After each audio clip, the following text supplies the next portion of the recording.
Panorama group, जो सोचता है वो करता है। आगामी बिहार विधानसभा चुनाव को लेकर गौ रक्षा को प्रमुख मुद्दा बनाते हुए जगत गुरु शंकराचार्य स्वामी प्रदेश के सभी जिलों का दौरा कर रहे हैं। इसी क्रम में जहानाबाद पहुंचे शंकराचार्य ने भाजपा के साथ कांग्रेस नेता राहुल गांधी पर भी तीखा हमला बोला। उन्होंने घोषणा की कि उनका संगठन राज्य की सभी 243 विधानसभा सीटों पर अपने प्रत्याशी उतारेगा। साथ ही यह भी कहा कि जो भी निर्दलीय प्रत्याशी गौ रक्षा की शपथ लेंगे, उनके संगठन द्वारा हर संभव सहयोग दिया जाएगा। भाजपा समेत सभी बड़े दलों पर निशाना साधते हुए शंकराचार्य ने कहा कि सभी दल गाय की रक्षा की बात तो करते हैं, लेकिन असल में जनता की भावनाओं से खिलवाड़ करते हैं। उन्होंने उत्तर प्रदेश के मुख्यमंत्री योगी आदित्यनाथ पर भी कटाक्ष करते हुए कहा कि योगी जी के अपने विधायक ने स्वीकार किया है कि प्रदेश में रोजाना बड़े पैमाने पर गायों का कत्ल हो रहा है। कांग्रेस नेता राहुल गांधी पर भी उन्होंने टिप्पणी की कि जब बिहार में चुनाव सिर पर है, तब राहुल गांधी विदेश में छुट्टियां मना रहे हैं। उन्हें बिहार की जनता की कोई भी चिंता नहीं है। तो जगत गुरु शंकराचार्य ने घोषणा कर दिया है कि 243 विधानसभा सीटों पर इस बार बिहार चुनाव में उनके भी प्रत्याशी उतरेंगे। तो ये देखना दिलचस्प होगा कि अगर उनके 243 विधानसभा सीटों पर उनके प्रत्याशी उतरते हैं तो चुनावी समीकरण किस तरीके से बदलता है और क्या वो एक भी विधानसभा सीट पर जीत सुनिश्चित कर पाते हैं या नहीं। आपको ये भी बता दें कि उन्होंने जमकर हमला बोला है कांग्रेस नेता राहुल गांधी पर। उन्होंने कहा है कि कांग्रेस के जो नेता है राहुल गांधी, वो इस वक्त बिहार में विधानसभा चुनाव है, पर इस वक्त वह विदेश में है और वहां बैठकर आराम कर रहे हैं। उनको बिहार में रहना चाहिए और बिहार की जनता का चिंता करना चाहिए, लेकिन वह बिहार में ना होके इस वक्त विदेश में है। उन्होंने योगी आदित्यनाथ पर भी हमला बोला है। उन्होंने कहा है कि जो योगी आदित्यनाथ के विधायक हैं, उन्होंने खुद स्वीकार किया है इस बात का कि रोज़ाना गाय खूब भारी संख्या में गायों का कत्ल होता है। तो ऐसे में देखना बेहद ही दिलचस्प होगा कि क्या स्वामी शंकराचार्य का इस विधानसभा चुनाव कुछ हो पाता है या नहीं होता है। उनके प्रत्याशी 243 में से एक भी विधानसभा सीट जीत पाते हैं या नहीं। भाजपा गौरक्षा की बात तो करती है, लेकिन गौरक्षा नहीं करती ना।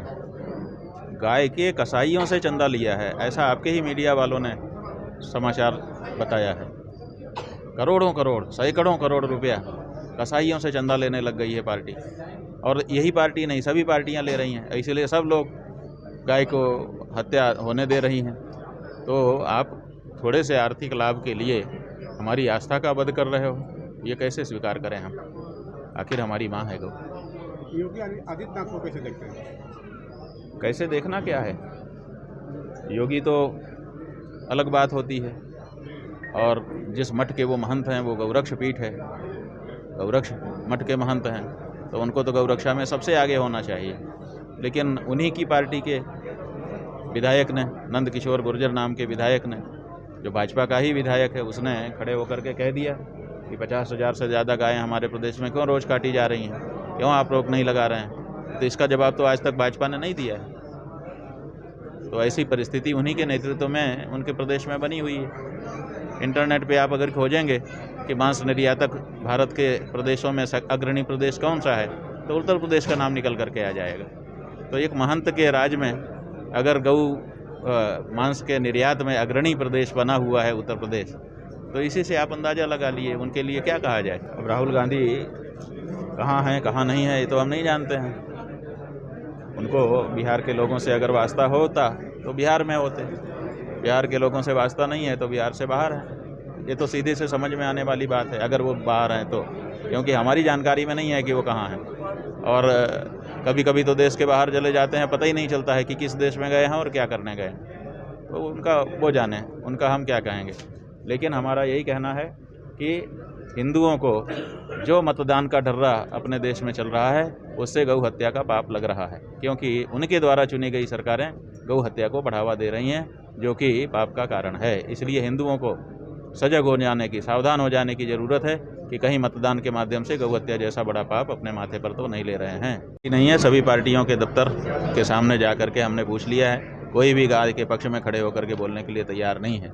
इसीलिए निर्दलीय जो प्रत्याशी हैं या बहुत छोटे दल ऐसे जिनका कोई गणना ही नहीं है।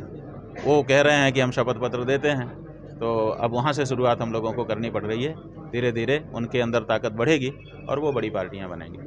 देश में एक नया ट्रेंड चल गया है कि गौरक्षकों की हत्या हो रही है, आम दिनों गौरक्षकों की हत्या हो रही है, इसको कैसे देखते हैं? हाँ, ये अंतिम वो है, क्योंकि अब गौरक्षक काफ़ी जागरूक हो गए हैं। जगह जगह पर वो गौओं की रक्षा के लिए आगे आने लग गए हैं। तो जो गौ हत्या करने वालों का व्यापार है वो प्रभावित हो रहा है। तो इसीलिए गौरक्षकों के विरुद्ध ये सब हो रहा है। उनको मुकदमों में फंसाया जा रहा है, उनको मारा जा रहा है, उनको पीटा जा रहा है, उनकी हत्याएं हो जा रही हैं। ये सब बहुत तेज़ी से बढ़ रहा है। लेकिन जो गाय माता की रक्षा करने के लिए निकला हुआ हमारा वीर बालक है, वो इन सब से कहाँ डरता है। उसको तो और ज़्यादा प्रेरणा मिलती है।